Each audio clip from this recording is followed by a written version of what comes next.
예전에요, 제가 2021년도에 우리 교회 표어를 정했는데요. 표어가 뭔지 아시죠? 여기 써 있잖아요, 그죠? 이렇게 표어를 정했는데 2021년도 표어가 뭐였냐면 복음을 삶으로 증명하라. 이 제목을 제가 가지고 표어를 삼은 적 있었습니다. 표어는 우리 성도들이 한 해를 이렇게 좀 이런 관점에서 신앙사기를 원한다, 그런 의미에서 이제 표어를 정하는데요. 복음을 삶으로 증명하라. 그죠? 여러분, 우리 믿음은 허공 속에 있는 것이 아닙니다. 여러분, 믿음이라는 것은 내 삶 속에서 지금도 어떤 살아 움직이는 것 같은 거예요. 믿음은 그래서 내 삶의 어떤 행동으로 드러나는 거죠. 예를 들면 우리가 노아의 믿음을 굉장히 우리가 훌륭한 믿음이라고 말을 하지 않습니까? 하나님께서도 당시에 완전하다 이렇게 믿음을 표현할 정도로 노아는 믿음이 인정받은 사람인데, 하나님의 심판으로 온 세상을 이렇게 쓸어버릴 것 같은 대홍수의 심판, 이것을 노아가 믿었던 거죠.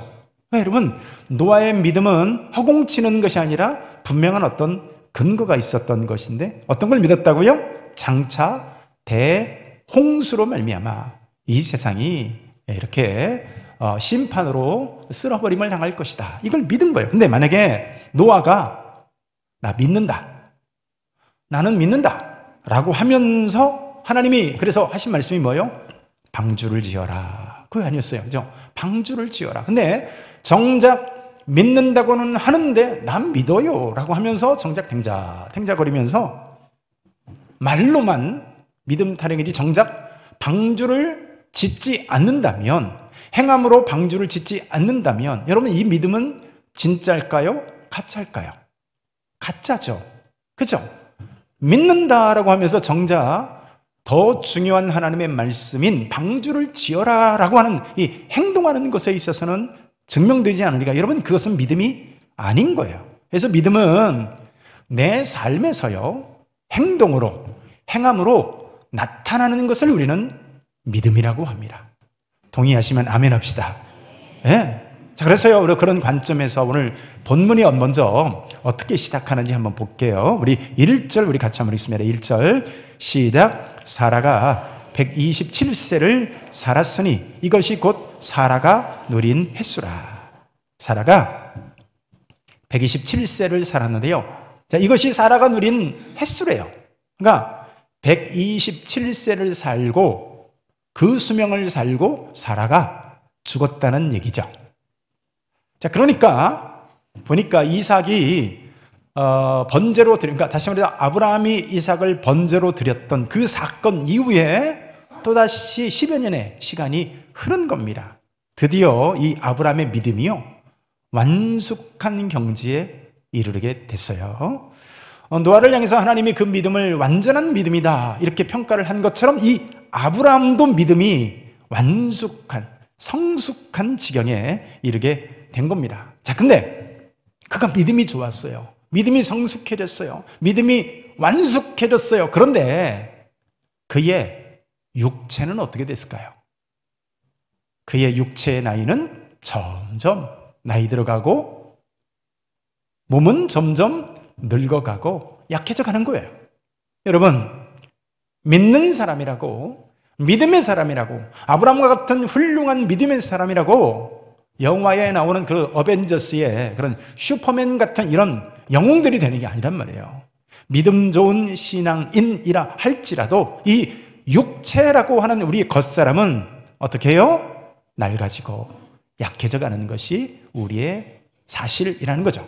그래서 그토록 아름답던 사라가 죽는 겁니다. 여러분 아시다시피 사라가 어떤 사람이에요? 믿을 수 없는 얘기지만 나이가 90이 되었는데요, 일국의 왕이 이 아름다운 사라의 외모를 보고 소위 사라 쟁탈전이 이루어지게 되는 거예요. 오죽하면 아내였던 사라의 이 미모 때문에, 아름다운 외모 때문에 아내를 잃고 자기 자신은 제거될지도 모른다라고 하는 이 불안함 속에서 아브라함이 또 거짓말을 하잖아요. 여러분, 오죽하면 거짓말을 했겠어요? 해서 내 마누라 아니야, 이렇게 거짓말한 거 아니겠어요? 자, 그런데 그런 아름다운 여인이었던 사라도 127세를 사니까 오늘 죽음을 맞이하게 되더라는 겁니다. 자, 오늘 이 나이를 보면 우리 관점에서 보면 어때요? 초장수한 거 아니겠습니까? 오늘 이 자리에 있는 어르신들 127세 사시기를 축복합니다. 이게 축복인지 뭔지는 잘 모르겠지만, 여러분, 근데요, 우리는 알아야 돼요. 뭐를 알아야 될까요? 인간은 반드시 죽는다는 사실입니다. 자, 이 사실에는 예외가 없고요. 어쩌면 인간에게 주어진 가장 공평한 게 뭐냐? 누구나 죽는다는 거예요. 권력을 지닌 왕도 죽고, 이 사라처럼, 클레오파트라처럼, 양귀비처럼 그렇게 아름다운 외모를 가진 여성도 죽고, 소위 이 마이클 잭슨 같은 인기 있는 사람도 죽는 거예요. 여러분, 이것에는 이 죽는다는 사실 앞에서 예외가 되는 사람은 단 한 사람도 없다는 것입니다. 자, 어쩌면 인생은요, 태어나는 그 순간부터 째깍째깍 이 시계가 돌아가고 있는데 어떤 시계가 돌아갈까요? 죽음을 향한 시계가 돌아가고 있다는 거예요. 우리가 이제 시계 보면 시간도 있지만 소위 타이머라는 것이 있습니다. 그 타이머를 30분 딱 걸어놓으면 얘가 가만히 있습니까?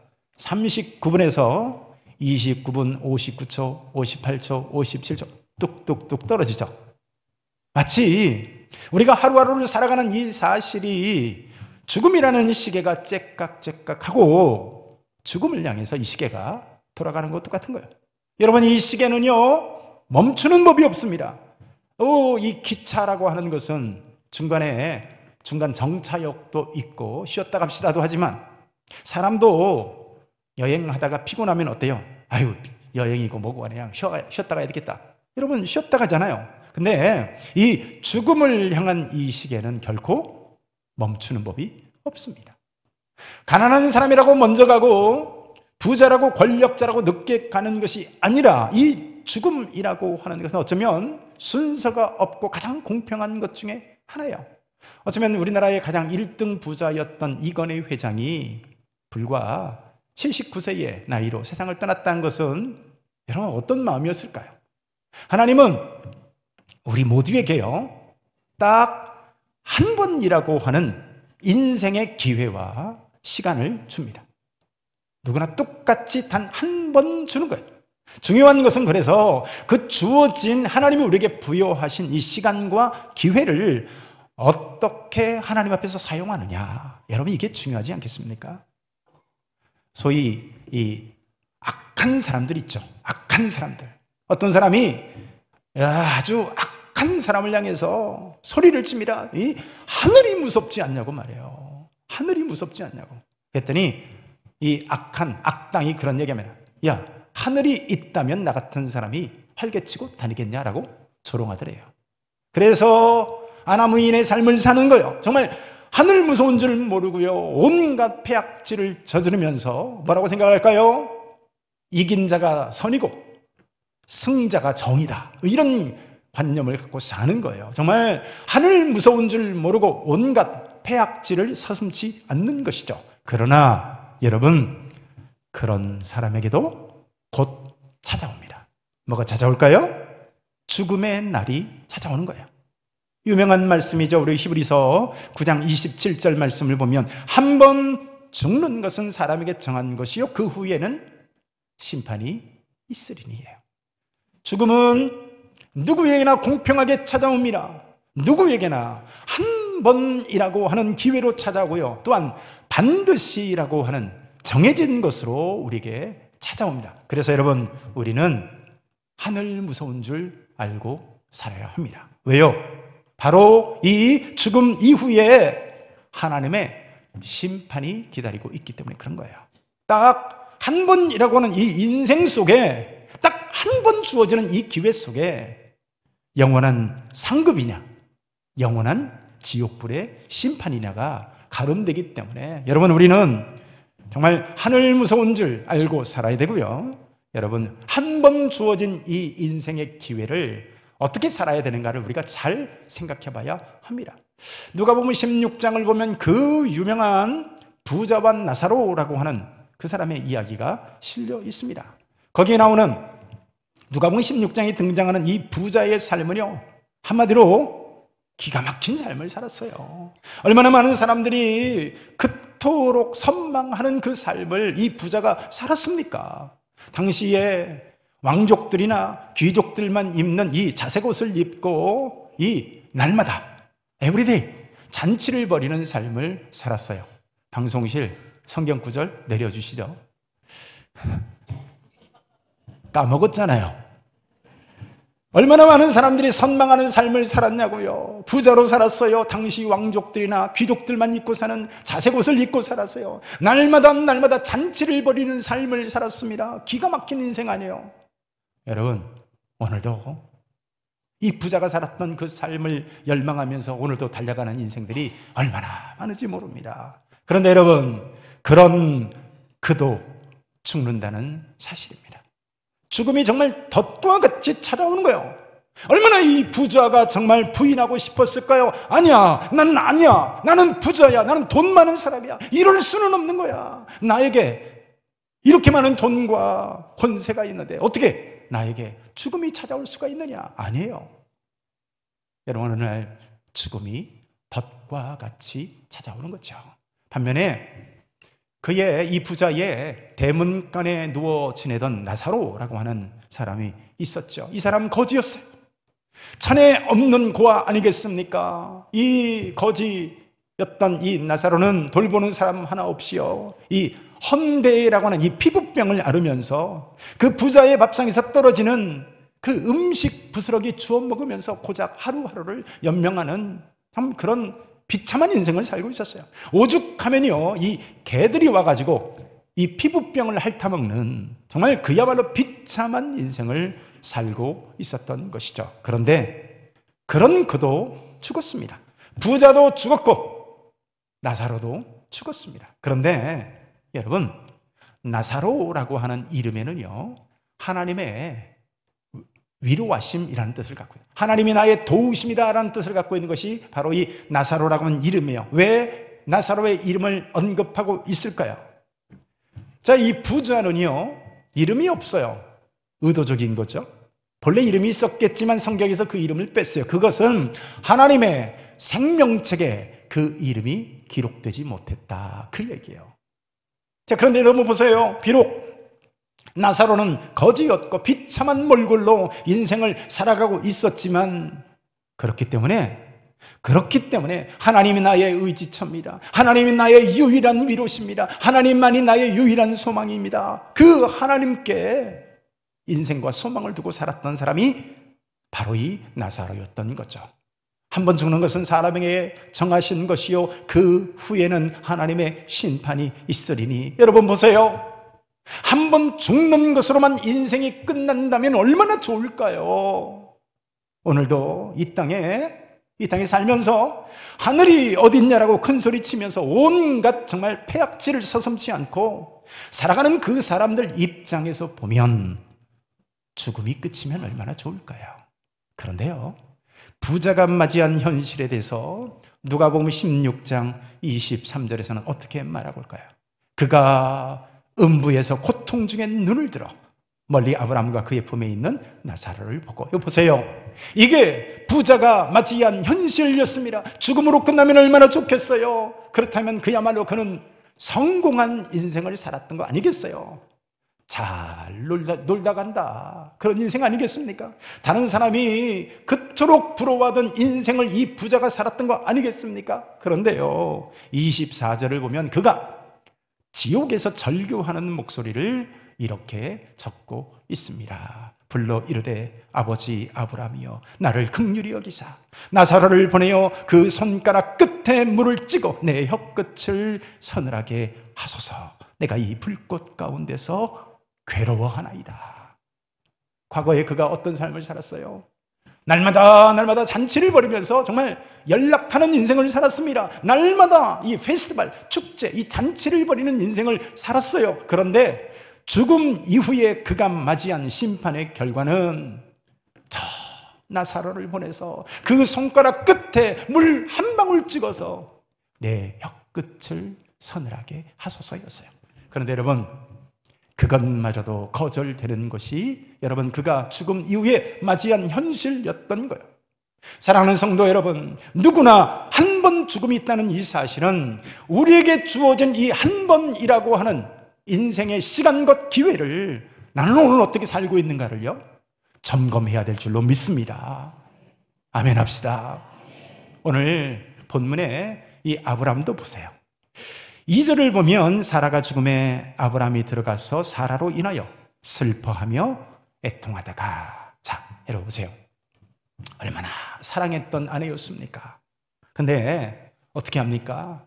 사랑했고 아름다웠고 보낼 수 없는 사람인데요, 3절을 보면 그 시신 앞에서 일어나 나가서 해요. 어쩔 수 없는 거예요. 아브람이 사라를 얼마나 사랑했어요. 사라가 또한 얼마나 사랑스러운 아내고 우아하고 참 고상한 아내였습니까? 그런데요, 어쩔 수 없는 거예요.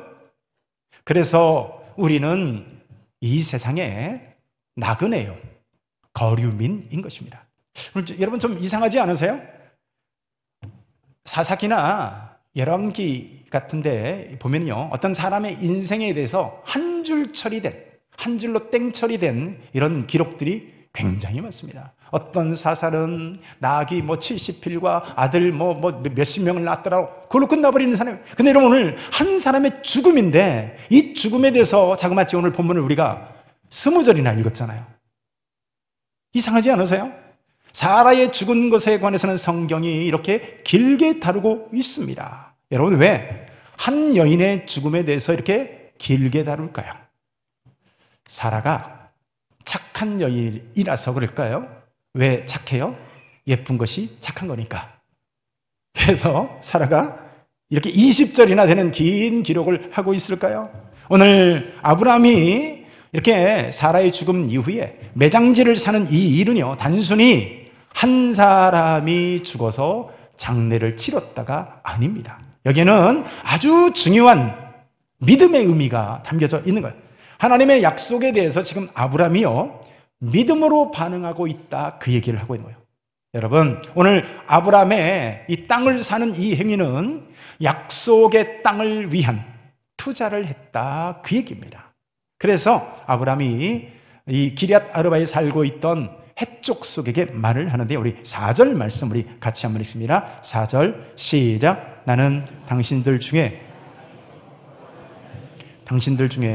내게 매장할 소유지를 주어 내가 나의 죽은 자를 내 앞에서 내어다가 장사하게 하시오. 자, 여기 아브라함이 자기 자신을 이 해족속에게 어떻게 소개합니까? 나는 나그네요, 거류하는 자다. 이게 이제 거류하는 자라는 말이, 예전 성경에는 우거하는 자, 우거하는 자라는 말이 어려우니까 거류하는 자라고 썼는데, 거류하는 자도 또 모르겠죠, 뭔 말인지. 이 말은 잠시 머무르는 사람이라고 하는 뜻입니다. 그러니까 잠시 머물렀다 하는. 여러분, 나는 나그네요, 잠시 머물렀다 가는 사람이란, 한마디로 순례자라, 이 얘기입니다. 실제로 아브라함의 인생을 보면 그의 인생은요, 나그네 길과 같은 인생을 살았습니다. 아브라함은 한 평생을 잠시 머무르다 가는 사람처럼 인생을 살았어요. 성경을 보십시오. 왜 아브라함은 한 평생 이 장막을 치는, 텐트를 치며 살아가는 인생을 살았을까요? 아브라함 부자였습니다. 성경을 보세요. 그가 얼마나 많은 이렇게 재물이 있었는지. 그런데 왜 그는 다른 사람처럼 집 짓고 땅 사고 이렇게 소유를 지니지 않았을까요? 그야말로 이 아브라함은 이방인의 땅에서요, 나그네와 순례자와 같은 인생을 살았던 것입니다. 그래서 오늘 이 아브라함에 대한 인생에 대한 평가가 히브리서에 등장을 하는데, 히브리서 우리 11장 9절에서 10절 말씀을 우리 같이 한번 읽습니다. 시작. 믿음으로 그가 이방인의 땅에 있는 것 같이 약속의 땅에 거류하여 동일한 약속을 유업으로 함께 받은 이삭 및 야곱과 더불어 장막에 거하였으니 이는 그가 하나님이 계획하시고 지으실 터가 있는 성을 바랐습니다. 아멘. 자, 여기 보니까요, 왜 그런 인생을 살았다고 합니까? 믿음으로인 거야, 믿음으로. 그가 오늘 나그네와 순례자와 같은 인생을 산 것은 그가 돈이 없어서가 아니라 뭐 때문이었다고요? 믿음 때문이었다는 겁니다. 아브람만 그런 인생을 사나요? 아니요. 이삭도 장막 치는 인생을 삽니다. 야곱도 장막에 거하는 인생을 사는 거, 이해할 수 없는 일이죠.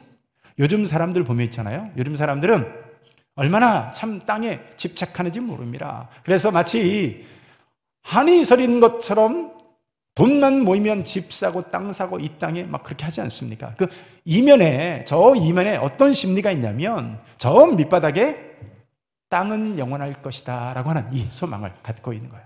그런데 여러분, 과연 우리가 이 땅에서 영원할 수 있을까요? 성경은 어떻게 말할까요? 마치 풀은 마르고 꽃이 시드는 것처럼 우리 인생은 안개처럼 반드시 이 땅을 떠나야 하는 시간이 도래하고 있다고 성경은 말합니다. 그래서 이것을 믿음으로 고백했던 아브라함이 그래서 60년 넘는 이 객지 생활을 하면서요, 땅 한 평 갖지 않습니다. 그리고 평생을 장막 치는 인생, 다시 말해서 나그네와 순례자와 같은 인생을 사는 거예요.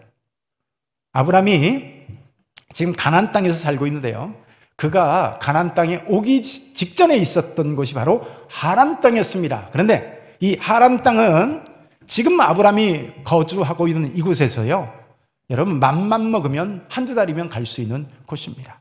맘만 먹으면 낙타 같은 거 이용하잖아요. 20일이면 갈 수 있는 곳이에요. 근데 여러분, 이 하란이 얼마나 발전된 도시였느냐. 이 하란은 유프라테스 강 근처에 있어가지고 아주 상인들이 오가는 주요 핵심 통로였습니다.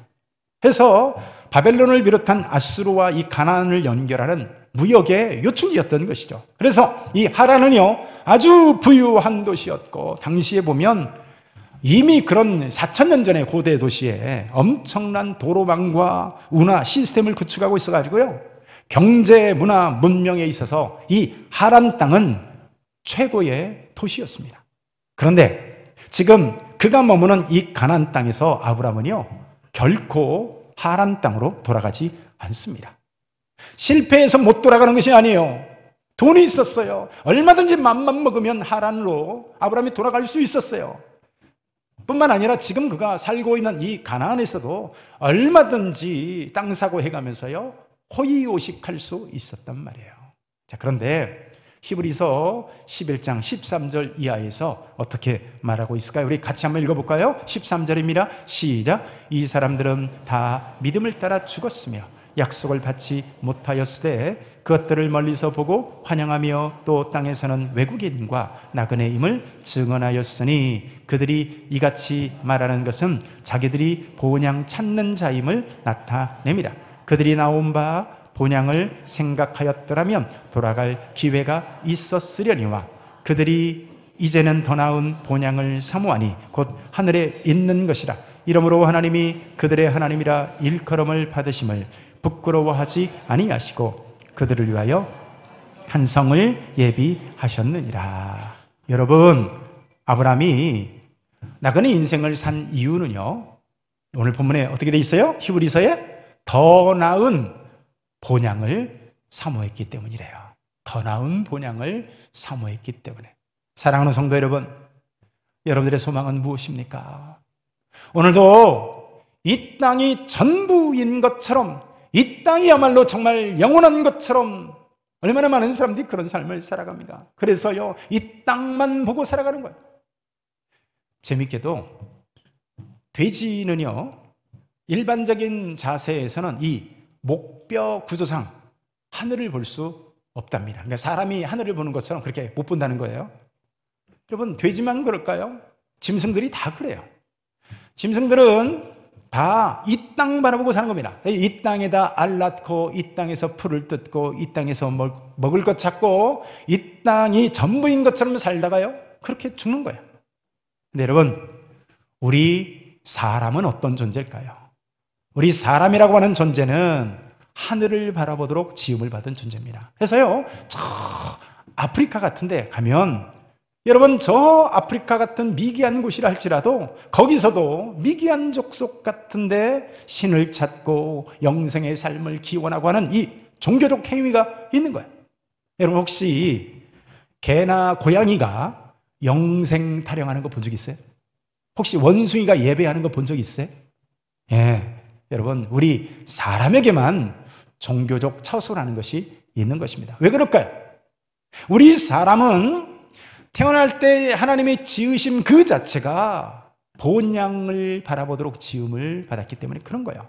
그래서 여러분 우리 믿는 우리는 본향을 향해 달려가는 인생이 되어야 될 줄로 믿습니다.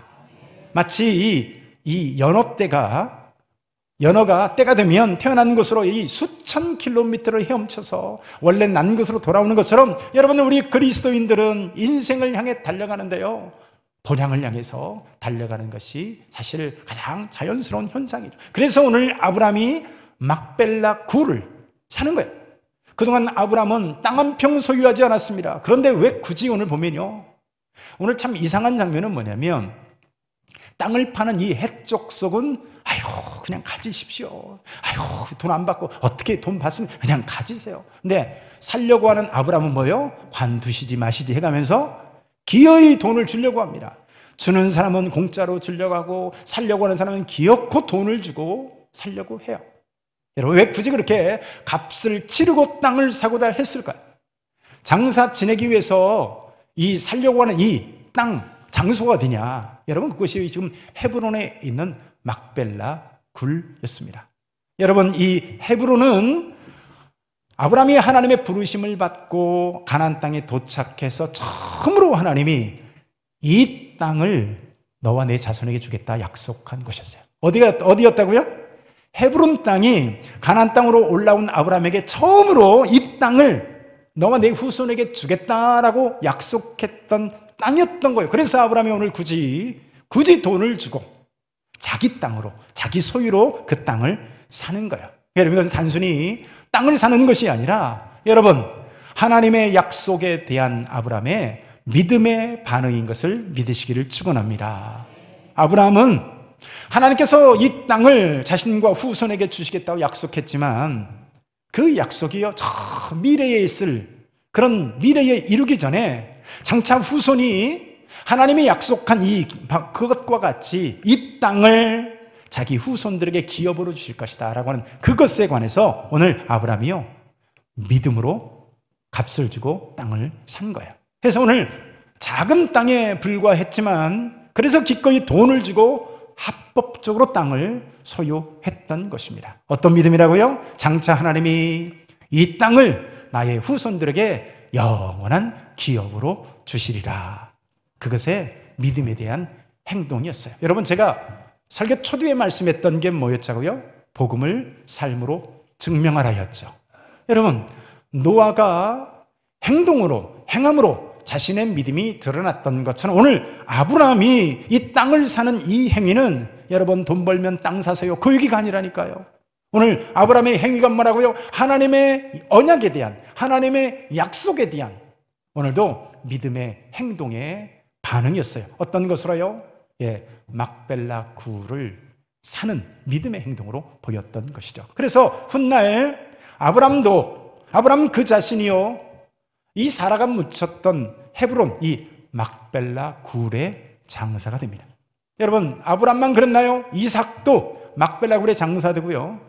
야곱뿐만 아니라 심지어 아시는 바와 같이 이 이집트 애굽 땅에서 죽은 요셉도 그 땅 헤브론 땅에 묻힐 것을 소망했습니다. 그래서 창세기 50장 24절과 25절 읽습니다. 시작. 요셉이 그의 형제들에게 이르되 나는 죽을 것이나 하나님이 당신들을 돌보시고 당신들을 이 땅에서 인도하여 내사 아브라함과 이삭과 야곱에게 맹세하신 땅에 이르게 하시리라 하고 요셉이 또 이스라엘 자손에게 맹세시켜 이르기를 하나님이 반드시 당신들을 돌보시니 당신들은 여기서 내 해골을 메고 올라가겠다 하라 하였더라. 여러분 요셉은요 부와 명예와 권력과 모든 것을 가졌던 사람이었어요.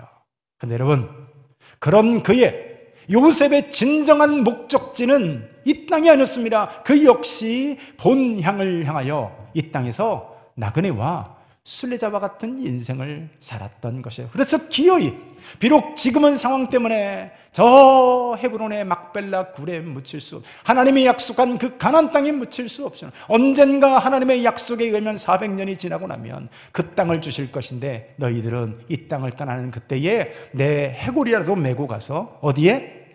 헤브론의 막벨라 굴에 장사해달라는 거예요. 사랑하는 성도 여러분, 오늘 여러분들은 어디에 소망을 두고 하루를 살아가고 있습니까? 여러분 오늘도 살면서 무엇에 투자하고 어디에 땅을 사고 있냐고요. 여러분, 진정한 그리스도인들은 오늘 아브라함처럼 이 땅을 나그네와 순례자의 삶으로 살아가는 줄 믿습니다. 그래서 본향을 향하여서 막벨라 굴을 사는 그리스도인들이 되어야 하는 것이죠. 그래서 고린도후서 4장 18절에서는 이렇게 말하고 있어요. 우리가 주목하는 것은 보이는 것이 아니요 보이지 않는 것이니, 보이는 것은 잠깐이요 보이지 않는 것은 영원합니다. 아멘. 한 번 더 묻습니다. 여러분들은 어디에 땅을 사고 있습니까? 오늘 이렇게요, 여러분들이 예배하는 것이, 오늘 하나님 앞에서 헌신하고 사명을 다하는 그 삶이 바로 하나님 앞에서 오늘 아브라함이 막벨라 굴을 사는 것처럼 하나님의 나라를 사는 행위인 줄로 믿습니다. 여러분, 오늘도 믿음으로 영원한 천국을 사는 믿음의 성도들이 되시고요, 잠시 맡겨진 인생의 삶의 기회에서 영원한 것들을 소출로 거둘 수 있는 저와 여러분들의 삶이 되어지시기를 축원합니다.